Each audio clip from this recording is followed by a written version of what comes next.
En esta oportunidad hacemos un viaje a los conflictos y sus consecuencias.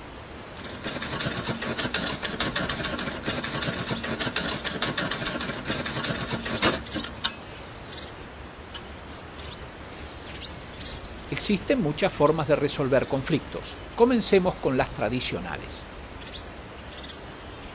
Estas son escenas con los patos Barcino.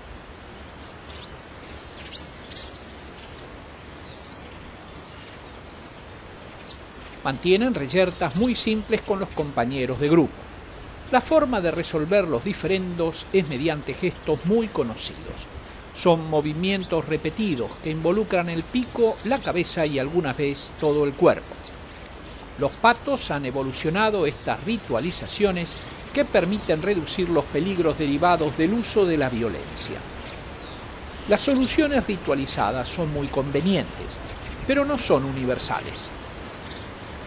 Muchas especies tienen variantes que, si bien contienen rituales, el grueso de los conflictos se resuelven luchando. En lo que sigue observaremos dos casos. Comencemos con este grupo de Siriripampa. Esta es la bandada de Siriripampa. Muchos de los conflictos se generalizan de forma que terminan enfrentándose dos grupos.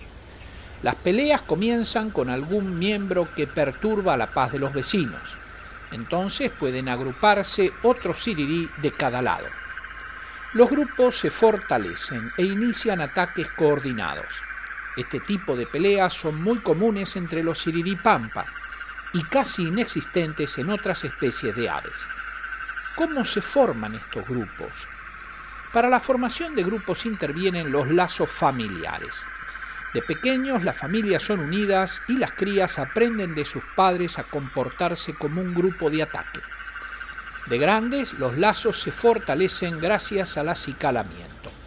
Las aves no son adictas a acicalarse mutuamente, pero el Siriripampa tiene la costumbre del acicalamiento compartido.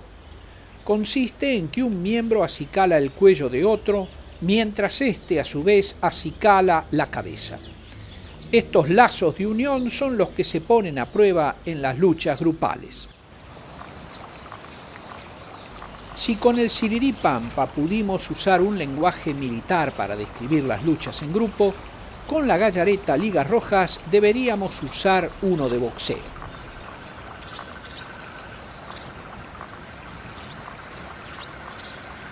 Estas escenas son a velocidad normal, pero luego las veremos en cámara lenta para distinguir cuál es la delicada y refinada técnica de lucha.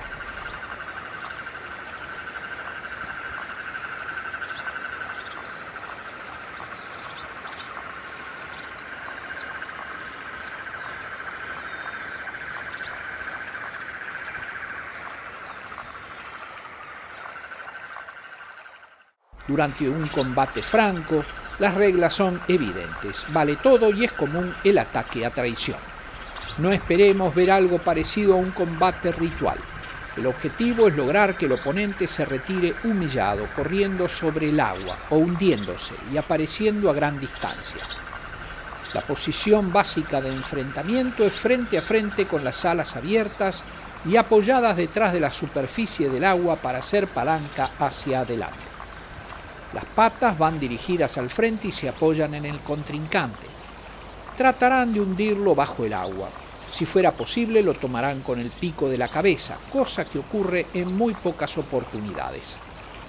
Los rituales de confrontación impiden las heridas y son menos costosos en el comportamiento agonístico.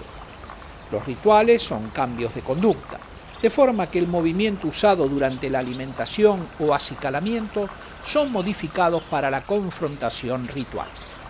También ocurre en la exhibición y en el cortejo.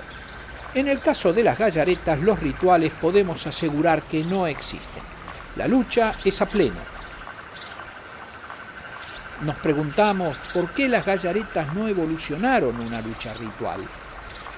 El arma que utilizan son las patas, un instrumento de natación con débiles garras y muy acolchadas debido a los lóbulos.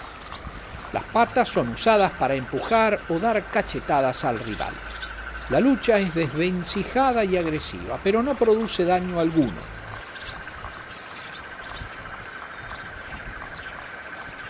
La probabilidad de daño en estas peleas es muy baja y normalmente la muerte se produce por causas naturales.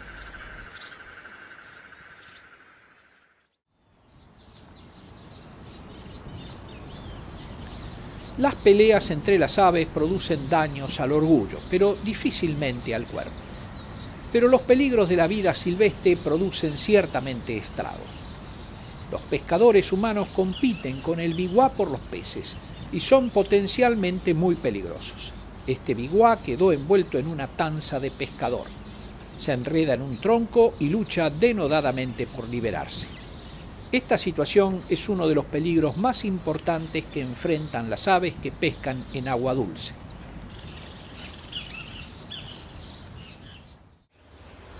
Otros peligros provienen de competidores que conviven en el mismo ambiente. Cuando pasa una tortuga, la observan con curiosidad, pero desde lo alto de la rama. Las tortugas pueden ser muy peligrosas si muerden las patas o plumas. Fuera del agua no resulta un peligro para el bighua. Es frecuente ver aves con una pata cortada. Por ejemplo, está este phalaropo común.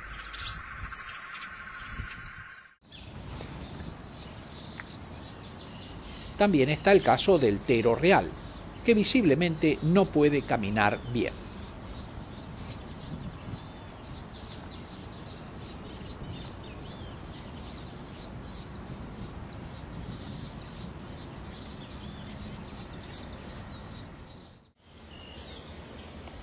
O esta gaviota capucho café con la pata cortada.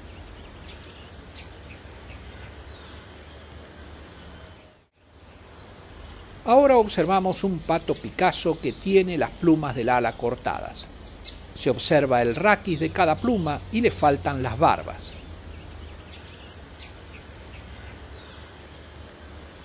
Pero esta hembra de pato Picasso tiene el pico cortado.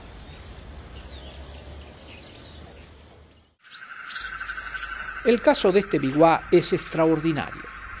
Tiene el húmero, el primer hueso del brazo, pero le falta todo el resto. Como se alimenta buceando, es posible que viva un tiempo sin volar. Las aves no exteriorizan sus desgracias, aunque podemos intuirlas. La vida en la naturaleza es cruel. Nosotros nos vamos, pero el bighua, al querer volar desde el tronco, se cae.